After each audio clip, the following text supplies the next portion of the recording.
Phone tapping వ్యవహారంలో మాజీ ముఖ్యమంత్రి కల్వకుంట్ల చంద్రశేఖరరావు గారిని నిన్న సిట్ అధికారులు నందీనగర్లోని కేసీఆర్ నివాసంలో దాదాపు 5 గంటలకు పైగా విచారణ అయితే చేయడం జరిగింది.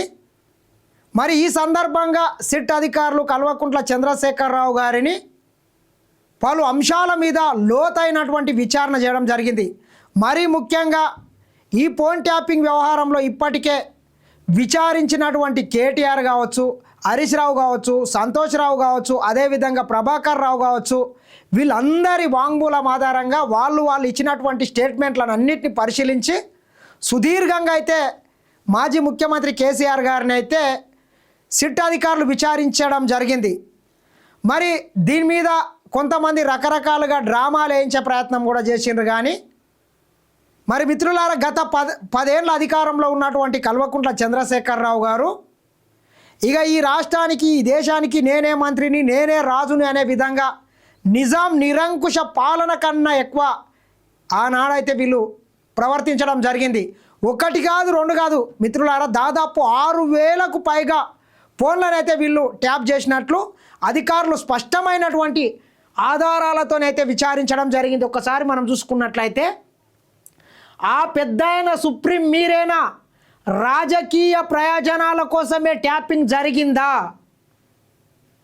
ఎన్నికల ముందు ప్రతిపక్ష నేతల ఫోన్లు ట్యాప్ చేయించారా, రేవంత్ ఆయన కుటుంబ సభ్యుల ఫోన్స్ ట్యాపింగ్ మీకు తెలిసే జరిగిందా, ఎవడు అవునన్నా కాదన్నా ప్రతిపక్ష నాయకులకు సంబంధించినటువంటి ఫోన్లను మొత్తం ట్యాపింగ్ చేసింది కేవలం రాజకీయ ప్రయోజనాల కోసమే.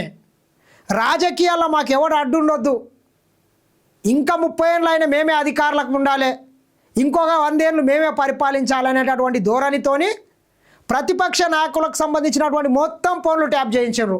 ఆనాటి పిసిసి అధ్యక్షుడు రేవంత్ రెడ్డి గారితో పాటు ఆయన కుటుంబ సభ్యులందరి ఫోన్లను కూడా ట్యాప్ చేయించడం జరిగింది. ఇటీవల మనం చూసినాం, రేవంత్ రెడ్డి గారి సోదరుడు కొండల్ రెడ్డి గారి ఫోన్ కూడా ట్యాప్ జరిగిందని మాదాపూర్ పోలీసులు ఆయన స్టేట్మెంట్ కూడా రికార్డ్ చేయడం జరిగింది.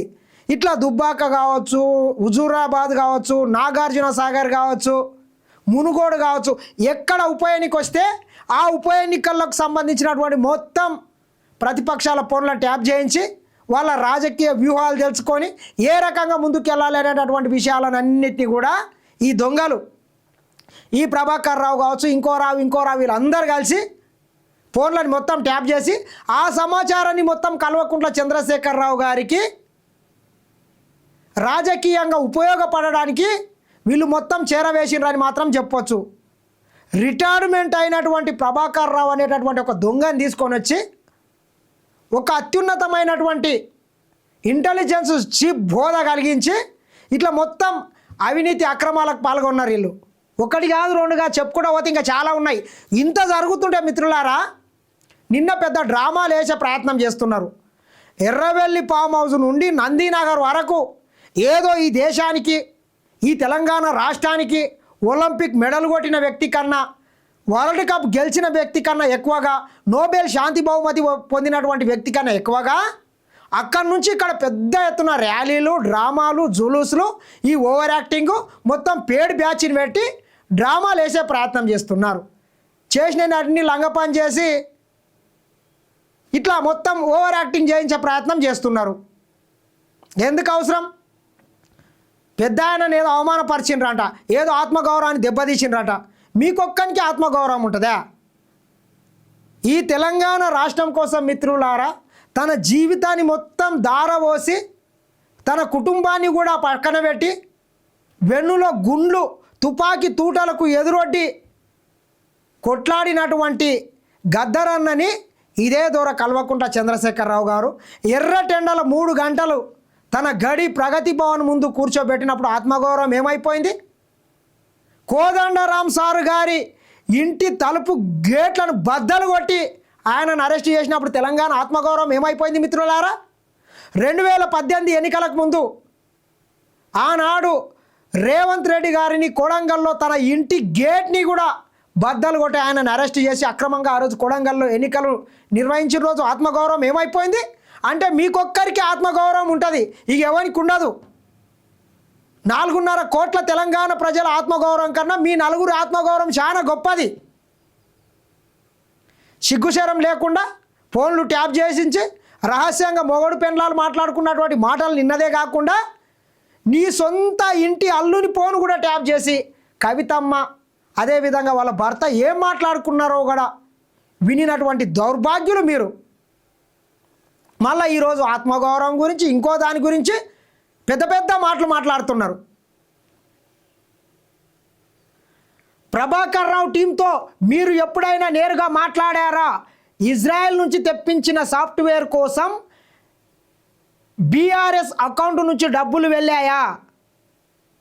ఇజ్రాయెల్ నుంచి ఒక అత్యాధునికమైనటువంటి సాఫ్ట్వేర్ కొనుక్కొని వచ్చి ఈ 10 ఏళ్ళు ప్రతిపక్ష నాయకులై మొత్తం సినిమా వాళ్ళ ఫోన్లు ట్యాప్ చేయించి తర్వాత వీళ్ళు అధికారం కోల్పోయిన వెంబడే దాన్ని మొత్తం ధ్వంసం చేసి మూసీ నదిలో వాడేసిండ్రంటేనే ఆ దొంగ మాజీ ఇంటెలిజెన్స్ చీఫ్ ప్రభాకర్ రావు గారు 1 సంవత్సరంన్నర కాలం పాటు అమెరికాలో పోయి తలదాచుకుంటే సుప్రీంకోర్టు ఆదేశాల మేరకు వాడు ఈ రాష్ట్రానికి వచ్చాడు. ఎందుకు అన్ని పైసలు పెట్టి కొన్నటువంటి సాఫ్ట్వేర్ని ఎందుకు ధ్వంసం చేయలే? ఈ దేశంలో కావచ్చు, ఈ రాష్ట్రంలో కావచ్చు, టెర్రరిస్టుల మీద, ఉగ్రవాదుల మీద, నక్సలైట్ల మీద ఏదన్నా వాళ్ళు అసాంఘిక కార్యక్రమాలకు పాల్గొంటే వాళ్ళ ఫోన్లను మాత్రం ట్యాగ్ చేసి ఏదైనా సమాచారం ఉంటే ప్రభుత్వానికి అందించాల్సినటువంటి అవసరం ఉంటుంది. మరి ఎందుకు దాన్ని ధ్వంసం చేసిండ్రు? అన్ని కోట్లు పెట్టి కొనుక్కున్నటువంటి పరికరాలను. ప్రభాకర్ రావు గారు, భుజంగరావు గారు, శ్రవణ్ రావు, కల్వకుంట్ల చంద్రశేఖర్ రావు, హరీష్ రావు, సంతోష్ రావు, డ్రామారావు, ఈ రావులందరూ కలిసి ఈ రాష్ట్రాన్ని రాబందులుగా మారి పీక్క తిని దోసుకున్నదే కాకుండా వ్యక్తిగత స్వేచ్ఛను కూడా భంగం కలిగించే విధంగా ఫోన్లను ట్యాప్ చేసి సంసారాలల్లో నిప్పులు పోసి వ్యాపారవేత్తలను బెదిరించి వాళ్ళ ద్వారా ఎలక్ట్రోలర్ బాండ్స్ రూపంలో కోట్ల రూపాయలు కొల్లగొట్టి ఈరోజు మీ పార్టీ అకౌంట్లో 2,000 కోట్ల రూపాయలను పెట్టుకున్నారు. సంధ్యా కన్వెన్షన్ ఎండి శ్రీధర్ రావే చెప్పిండు ఈరోజు బ్లాక్మెయిల్ చేసి 13 కోట్ల రూపాయలు నా దగ్గర ఎలక్ట్రోలర్ బాండ్స్ రూపంలో వసూలు చేసిండ్రని. ఏం సమాధానం చెప్తారు? మాజీ సీఎం కేసీఆర్పై సిట్ ప్రశ్నల వర్షం, సుమారు 5 గంటల పాటు విచారణ, 60 ప్రశ్నల్లో కొన్నిటికే సమాధానం ఇచ్చినట్టు టాక్. అనంతరం ఎర్రవెల్లి ఫామ్ హౌస్కు పయనం. బ్లాక్మెయిల్ చేయించి ఎలక్ట్రోలర్ బాండ్స్ వసూలు చేశారా? సంధ్యా కన్వెన్షన్ శ్రీధర్ రావు ద్వారా కోట్ల ఎలక్ట్రోలర్ బాండ్స్ ఎలా వచ్చాయి? ఎవడు అవునన్నా కాదన్నా ఖచ్చితంగా వీళ్ళు బ్లాక్మెయిల్ చేయించే కోట్ల రూపాయలను ఎలక్ట్రోలర్ బాండ్స్ రూపంలో పార్టీ అకౌంట్లో జమ చేసుకొని 2023 ఎన్నిక కావచ్చు, 18 ఎన్నికన కావచ్చు, ఒక్కొక్క ఎమ్మెల్యే 100 కోట్ల వరకు ఖర్చు పెట్టే విధంగా వీళ్ళు నిధులను అయితే సమకూర్చుకున్న మాట వాస్తవం కాదా? కోట్లతోని ఓట్లు కొనాలని చెప్పి మళ్ళొక్కసారి వీళ్ళు డ్రామాలు వేస్తే తెలంగాణ ప్రజలు బుద్ధి చెప్పిండ్రు.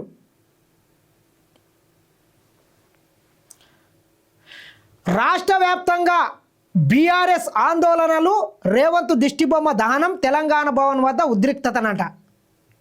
కొన్ని పేడ్ బ్యాచ్లని, కొన్ని కూలి కుక్కల్ని పెట్టి రాష్ట్ర వ్యాప్తంగా మొరిగించే ప్రయత్నం చేసిండ్రు. ఏం చేస్తారు? కూలివాడు లాగానే పని చేస్తాడు.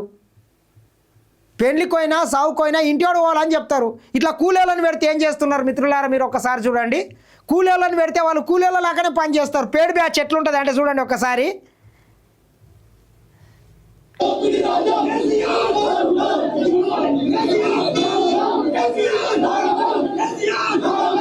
ఇట్లా వాళ్ళు ఏం చేయాలో తెలియక చివరికి కేసీఆర్ డౌన్ అనే పరిస్థితి తీసుకొని వచ్చిర్రు. ఇంకొకటి చూడండి.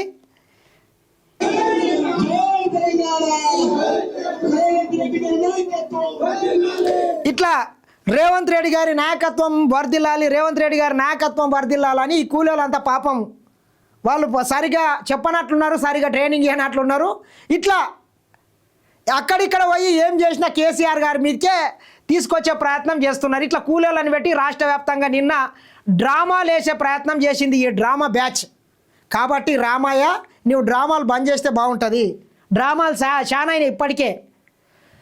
సిట్ గౌరవించకున్న కేసీఆర్ సహకరించారు, విచారణలో ప్రతి ప్రశ్నకు సమాధానం ఇచ్చారు. ఆయన చిల్లర రాజకీయాలకు వణికిపోయే వ్యక్తి కాదంట.